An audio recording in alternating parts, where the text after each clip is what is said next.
రాష్ట్ర ప్రభుత్వం తల్లికి వందనం కార్యక్రమం ద్వారా పూర్తి స్థాయిలో చదువుతున్న పిల్లలందరికీ కూడా ఈ పథకాన్ని వర్తింప చేశామని, ఈ పథకంపై ఎవరైనా తప్పుగా మాట్లాడినా, ఎవరైనా తప్పుడు సమాచారాన్ని ఇచ్చినా చర్యలు తీవ్రంగా ఉంటాయని అన్నారు రాష్ట్ర వ్యవసాయ శాఖ మంత్రి కింజరాపు అచ్చెన్నాయుడు. ఓ ప్రైవేట్ కార్యక్రమంలో పాల్గొన్న అనంతరం మీడియాతో మాట్లాడుతూ సూపర్ 6 పథకాలన్నీ కూడా కూటమి ప్రభుత్వం అమలు చేసిందని, ఇచ్చిన హామీలను పూర్తిగా నెరవేర్చడంతో వైకాపా పార్టీ ఏమి చేయలేక దిక్కులేని పరిస్థితుల్లో ఉందని, ఏమి చేయాలో అర్థం కాక తప్పుడు కోతలు కూస్తున్నారో తప్ప అందులో వాస్తవం లేదని అచ్చెన్నాయుడు అన్నారు. ఏమనాలో అర్థం కాని పరిస్థితి. పడుకున్నవాడికి లేపడం కష్టం.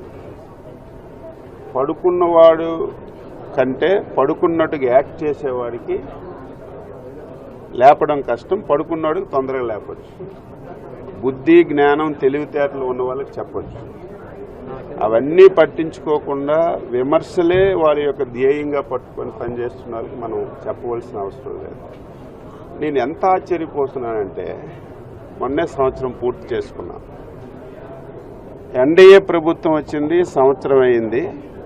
ఎన్నికల్లో ఇచ్చినటువంటి ఒక్క హామీ కూడా నెరవేర్చలేదని గుడ్డిగా మాట్లాడుతుంటే దానికి ఏం ఆన్సర్ చెప్పాలి? 3000 పెన్షన్ 4000 చేసాం, ఎన్నికల హామీ నెరవేర్చామా లేదా? అన్నా క్యాంటీన్లు వెత్తిస్తే మళ్ళీ పెట్టాం, 200 అన్నా క్యాంటీన్లు ఎన్నికల్లో హామీ ఇచ్చి నెరవేర్చామా లేదా? మహిళలకి 3 గ్యాస్ సిలిండర్లు ఇస్తామన్నాం, ఇచ్చామా లేదా? ఈ నెల నుంచి ఇంకా ఇంప్రూవ్డ్గా వాళ్ళకి గ్యాస్ సిలిండర్ తీసుకున్న తర్వాత అకౌంట్లో డబ్బులు వేయడం కాదు, ముందే వాళ్ళకి డబ్బులు వేసేస్తున్నాం. ఈరోజు తల్లికి వందనం. ఇదేది నువ్వే కదా అంటున్నావు, నేనే పెట్టాను, నేనే సృష్టికర్తను అని నువ్వే చెప్తున్నావు కదా. నువ్వే సృష్టికర్త అయ్యేటప్పుడు మేము కూడా 15,000 రూపాయలు అనౌన్స్ చేశాం. కానీ నువ్వు ఇచ్చినటువంటి జీవోలో 15,000 రూపాయల్లో 13,000 పిల్లల యొక్క తల్లిదండ్రుల అకౌంట్లో వేయడం, 2,000 రూపాయలు ఆ పిల్లలు చదువుతున్నటువంటి స్కూల్కి అక్కడ ఆయా కానీ, టాయిలెట్స్ కానీ, స్కూల్ మెయింటెనెన్స్కి కానీ ఆ 2,000 ఇమ్మని నువ్వే చెప్పావు.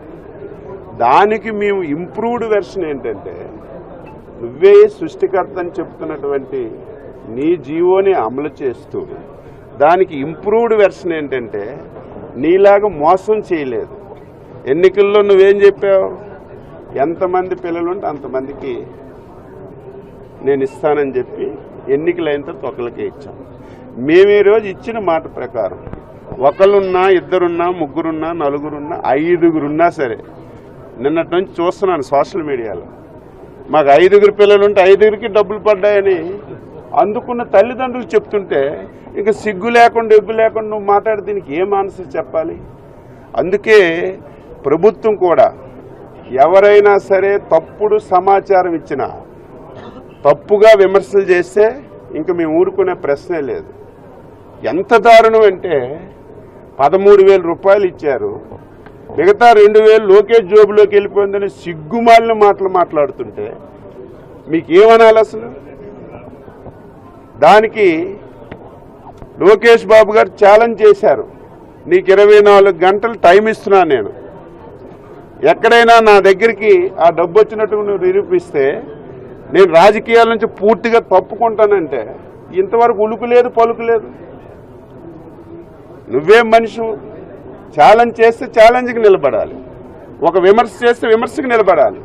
ఏదో విమర్శ చేస్తున్నాను, గుడ్డ కాల్ చేసి మీ ముఖం మీద వేసేస్తాను, మీరే తుడుచుకోండి అంటే ఇక ఊరుకునే ప్రశ్న లేదు.